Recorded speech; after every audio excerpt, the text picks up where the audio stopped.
Good morning student, विस्तार में आपका स्वागत है।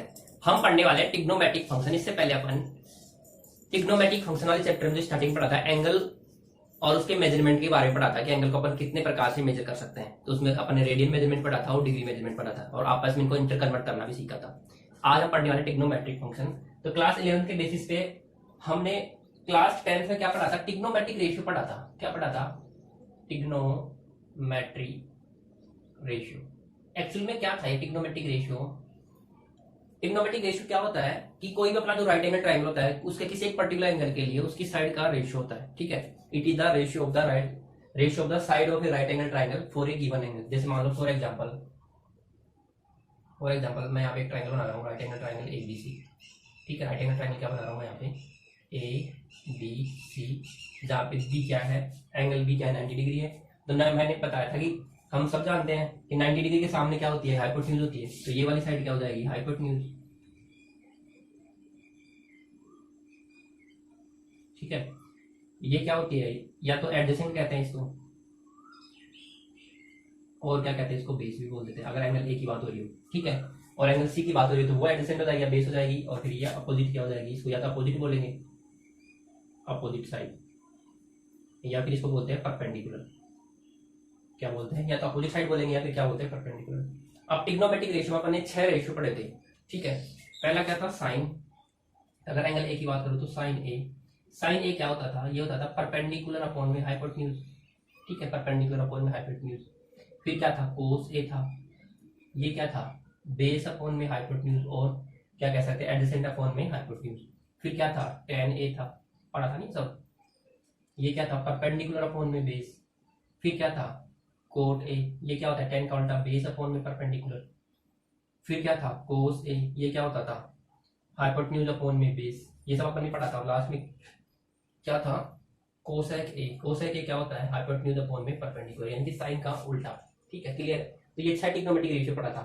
साथ ही साथ अपन ने पढ़ा था trigonometric ratio for some acute angle, यानी कि 0 से 90 डिग्री के बीच में कुछ स्पेशल एंगल, जैसे 0 डिग्री की वैल्यू, 30 डिग्री की वैल्यू, 45 डिग्री की वैल्यू, 60 डिग्री और 90 की वैल्यू। ये सब अपन ने पढ़ा था। तो ये सब हमें पता है कि साइन 0 कितना होता है, ये सब अपन पढ़ चुके थे।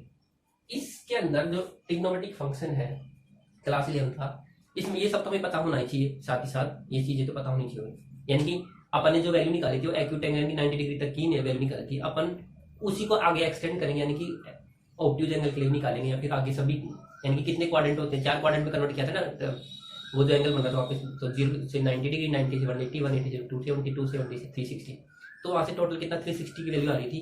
तो अपन वहां पे आगे के एंगल के लिए भी एक्सटेंड करेंगे कि साइन 120 कितना होता है, 150 कितना होता है, 200 कितना होता है, ये सब अपन यहाँ पे देखेंगे। और साथ ही साथ यहाँ पे साइन कन्वेंशन भी देखेंगे कि साइन यहाँ पे, वहां पे तो अपने टाइम में पढ़ा था कि फर्स्ट क्वाड्रेंट में पढ़ा था, सेकंड क्वाड्रेंट में होगा, थर्ड क्वाड्रेंट में होगा, फोर्थ में होगा, तो क्या होगा? उसकी वैल्यू क्या होगी? पॉजिटिव होगी, नेगेटिव होगी, किस प्रकार से उसका साइन चेंज हो जाएगा, वो सब अपन यहाँ पे चेक करने वाले हैं। तो इस कॉन्सेप्ट को समझने से पहले हमें ये तो पता होना ही होना चाहिए। अगर आपको नहीं पता है तो मैंने क्लास 10 में टिग्नोमेट्री रेशियो या जो भी दे रखा है ना, टिग्नोमेट्रिक फंक्शन तो नहीं हो, फंक्शन तो यहाँ पढ़ाया जाता है। 9-10 टिग्नोमेट्रिक फंक्शन ही पढ़ाया जाता है। टिग्नोमेट्रिक चैप्टर नाम है, चैप्टर का नाम टिग्नोमेट्री है। ठीक है, उसके उसमें मैंने अच्छे से करा रखा है, एनसीईआरटी को पूरे सोल्व करा रखा है, इसमें अच्छे समझा रखा है, तो वहाँ पे आप जाकर देख सकते हो। इसके अलावा यहाँ पे जो पढ़ने वाले टिग्नोमेट्रिक फंक्शन में, तो सबसे पहले इसको पढ़ने के लिए, हाँ, इसको पढ़ने के लिए हमें 3 आइडेंटिटी पढ़ी थी अपन ने। क्या पढ़ी थी? 3 आइडेंटिटी पढ़ी थी। क्या पढ़ा था? समझ अच्छे से।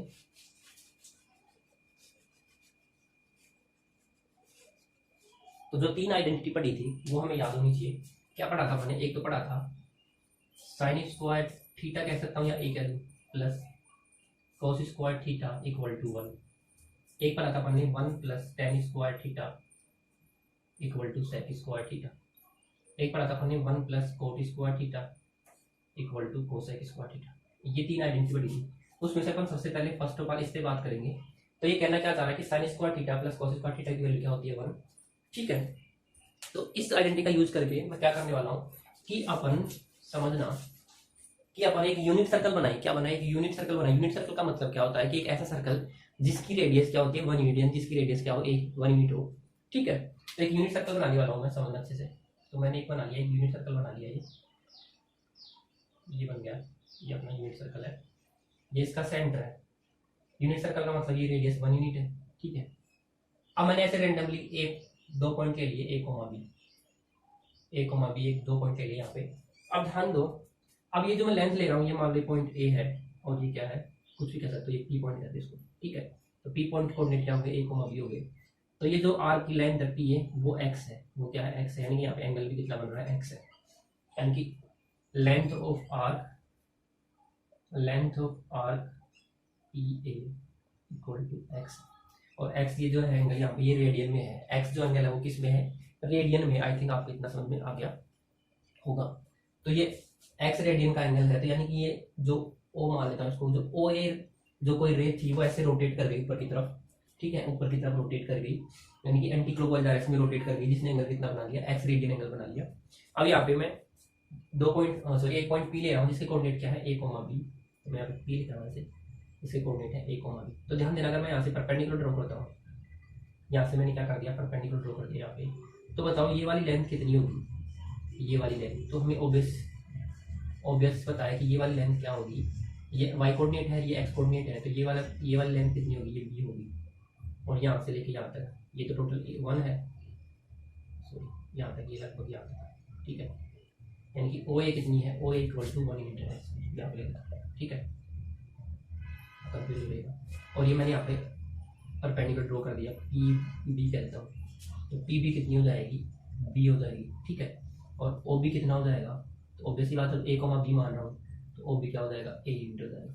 इतना समझ में आ गया, ठीक है। ऐसा क्यों करने वाला हूँ, क्योंकि हमने पढ़ा था ट्रिग्नोमेट्रिक रेशियो क्या होता है, it is the ratio of the side of A right angle triangle. कोई भी अपना जो राइट एंगल ट्राइंगल होता है, समकोण त्रिभुज होता है, उनकी जो साइड होता है उनका रेशियो होता है किसी एक पर्टिकुलर एंगल के लिए। तो यहाँ पे एंगल क्या हो जाएगा, एक्स हो जाएगा, यहाँ पे एंगल क्या हो जाएगा, एक्स हो जाएगा। तो फोर ट्राइंगल, अब देखो यहाँ पे क्या बन गया, in right angle triangle, in right angle triangle कौन सा ट्राइंगल बन रहा है यहाँ पे, ओ पी बी कह सकते हो आप इसको, O P B. O P B कैसे बन गया, ऐसे बन गया, ठीक है।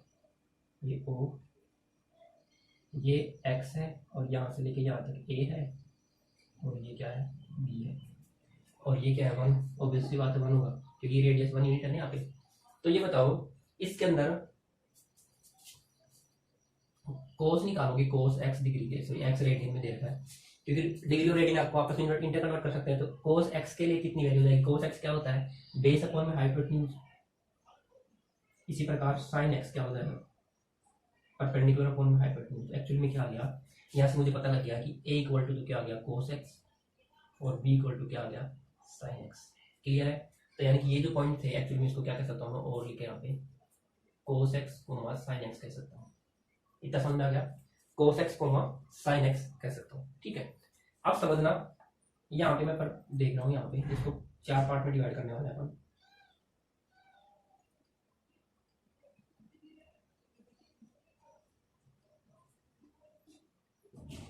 ठीक है, समझना, ये मैं पॉइंट ले रहा हूँ ए बी, यहाँ पे ले चुके अपन सी डी ई।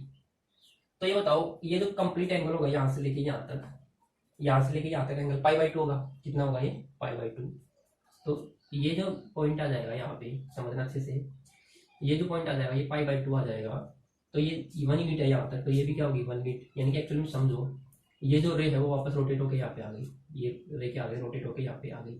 तो 1 यूनिट है, इसका मतलब क्या कहना चाह रहा हूँ कि जो ए के कोऑर्डिनेट है वो क्या होंगे, 1,0 होंगे, नहीं होंगे, होंगे ना। पॉइंट ए है उसके कोऑर्डिनेट 1,0 होंगे। तो बताओ सी के कोऑर्डिनेट क्या होंगे, ये वाई एक्सिस पे चला गया, ये ऐसे होता है ना, एक्स एक्सिस, ये एक्स एक्सिस, और ये क्या होगा वाई एक्सिस। तो सी के कोऑर्डिनेट क्या होंगे, ये 0,1 होंगे। इतना समझ आ गया। ये इसके कोऑर्डिनेट अगर मैं 0,0 मान रहा हूँ, इसको ओरिजिन मान रहा हूँ 0,0, क्योंकि ये 1 यूनिट तभी हो पाएंगे तभी ये ओरिजिन पे होगा, ठीक है। तो डी के कोऑर्डिनेट क्या आ जाएंगे मेरे पास, तो डी के कोऑर्डिनेट आएंगे -1,0 होंगे, नहीं होंगे, क्लियर है। इसी प्रकार ई के कोऑर्डिनेट क्या हो जाएंगे, 0,-1। समझ में आ गया। तो ये बताओ सी के कोऑर्डिनेट 0,1, डी के कोऑर्डिनेट -1,0, ई के कोऑर्डिनेट 0,-1, इतना आ गया। और ये जो वेरिएबल पॉइंट जो चल रहा है पी, वो क्या है, कोस एक्स साइन एक्स है, और ये किस पे डिपेंड कर रहा है, ये यहाँ पे जब एंगल एक्स बना था। अब ये बताओ जब ये पॉइंट पी जो है सी पे आ जाएगा, ये जो पॉइंट जब पी है वो सी पे आ जाएगा, तो एंगल कितना बनेगा, पाई बाई 2। एंगल कितना बनेगा, पाई बाई 2 बनेगा। तो जब पाई बाई 2 बनेगा, एंगल पाई बाई 2 बनेगा, तो हमें पता है साइन पाई बाई 2 कितना होता है, ये 1 होता है, और यहाँ से 2 हो गया। कि बी क्या है यहाँ पे, साइन एक्स है, तो b क्या है साइन एक्स, तो b की वैल्यू कितनी हो गई 1 हो गई ना, b की वैल्यू क्या हो गई 1 हो गई, और a कितना हो गया 0 हो गया, a कितना हो गया 0, ऐसे एक्स कोऑर्डिनेट ये पूरा का पूरा y एक्सिस पे आ गया ना, पूरा का पूरा क्या आ गया y एक्सिस पे आ गया, पूरा का पूरा कितना किस पे आ गया y एक्सिस पे, तो sin पाई बाई 2 क्या हो गया 1। इसी प्रकार यहाँ पे sin पाई यहाँ पे आ जाएगा, ये पूरा कंप्लीट रोटेट करके ये कितना हो जाएगा 0 हो जाएगा, क्योंकि ये पूरी की पूरी एक्स एक्सिस पे आ गया कंप्लीटली, तो एक्स एक्सिस पे y कोऑर्डिनेट क्या होता है 0। इसी प्रकार sin 3 pi by 2, 3 pi by 2 का मतलब यहाँ पे आ गया, ये यहाँ पे पी पॉइंट यहाँ पे आ गया ई पे, तो इसकी वैल्यू क्या आ जाएगी -1, क्योंकि बी की वैल्यू -1 होगी। इसी प्रकार sin 2 पाई पे कितना आ जाएगा वापस 1 आ जाएगा, सॉरी 0 आ जाएगा, ये 0 है ना, यहाँ पे बी कोऑर्डिनेट क्या है 0 है, समझ में आ रहा है। सिमिलरली आप यहाँ से निकाल सकते हो कोस पाई बाई 2 कितना हो जाएगा यहाँ पे, तो यहाँ पे एक्स एक्सिस कितना है 0, सॉरी एक्स कोऑर्डिनेट कितना है 0। इसी प्रकार कोस पाई यहाँ पे एक्स कोऑर्डिनेट कितना है -1, इसी प्रकार कोस 3 पाई बाई 2 कितना आ रहा है 0, और कोस 2 पाई अगेन क्या आ गया 1।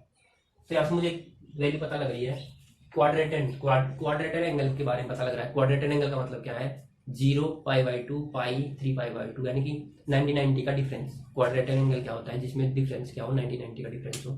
तो साइन 0 पे मुझे पता लग गया कि साइन 0 पे क्या होता है 0, क्योंकि एक्स एक्सिस पे आ गया कंप्लीटली। इसी प्रकार साइन पाई बाई 2 पे कितना हो जाएगा 1, साइन पाई पे 0, 3 पाई बाई 2 -1, साइन 2 पाई कितना हो जाएगा 0। Similarly cos pi by 2 0, cos pi -1, cos 3 pi by 2 0, और कोस 2 पाई क्या हो जाएगा 1। अब जैसे ये पॉइंट वापस पी पे आ गया, पी के बाद जैसे ही वापस उधर उधर करेंगे तो वापस सेम वैल्यू देने लग जाएगा, वापस क्या हो जाएगा सेम वैल्यू देने लग जाएगा।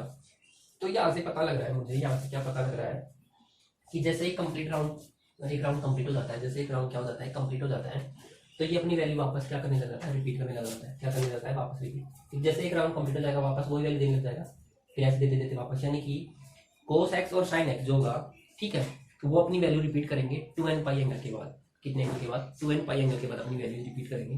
तो यहाँ से एक मैं जनरल फॉर्मूला लिख सकता हूँ कि साइन 0 कहाँ पे हो रहा है, एक तो 0 पे हो रहा है ठीक है, एक कहाँ पे हो रहा है एक पाई पे हो रहा है, फिर 2 पाई पे हो रहा है, 0 पाई 2 पाई, फिर से 0 पाई 2 पाई। आगे समझ में, तो मैं नॉर्मली कह सकता हूँ कि साइन एक्स इक्वल टू क्या होगा 0 होगा कहाँ पे। तो यहाँ से मैं एक जनरल कंक्लूजन निकाल सकता हूँ, क्या निकाल सकता हूँ जनरल कंक्लूजन, समझने से अच्छी।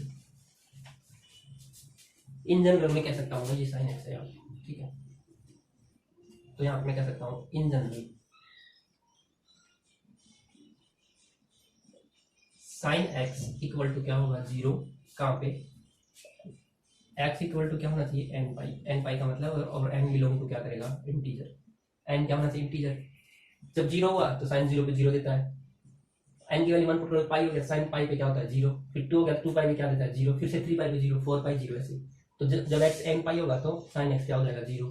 सिमिलरली मैं कह सकता हूँ जब कोस एक्स इक्वल टू 0 होगा ठीक है, कोस एक्स इक्वल टू 0 होगा व्हेन एक्स इक्वल टू कहाँ कहाँ पे 0 होगा, देखो कोस एक्स 0 कहाँ क्या पे हो रहा है, तो पाई बाई 2 पे हो रहा है, 3 पाई बाई 2 पे, यानी कि वाई कहाँ पे वाई एक्सिस पे का मतलब पाई बाई 2 3 पाई बाई 2 फिर से अगेन 3 पाई बाई 2, यानी कि मैं कह सकता हूँ यहाँ पे लिख सकता हूँ when X equal to 2n + 1 pi by 2 का ओड मल्टीपल, पाई बाई 2 का odd multiple where n belong to क्या होना चाहिए z, n किससे बिलोंग करेगा z से, यानी कि cos x 0 होगा जब x की वैल्यू पाई बाई 2 का ओड मल्टीपल होगा, जब n की वैल्यू 0 पुट की तो पाई बाई 2, फिर 1 पुट की तो 3 पाई बाई 2, फिर 2 पुट की तो 5 बाई 2 ऐसे चलेगा।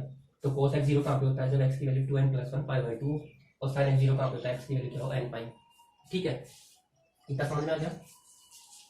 तो ये था बेसिक साइन एक्स 0 कहाँ पे होगा, कोस एक्स 0 कहाँ पे होगा, उसके बाद में अपन बात करेंगे नेक्स्ट लेक्चर में कि साइन एक्स 1 कहाँ पे होगा, कोस एक्स 1 कहाँ पे होगा, सिमिलरली -1 की बात करेंगे। क्लियर इतना।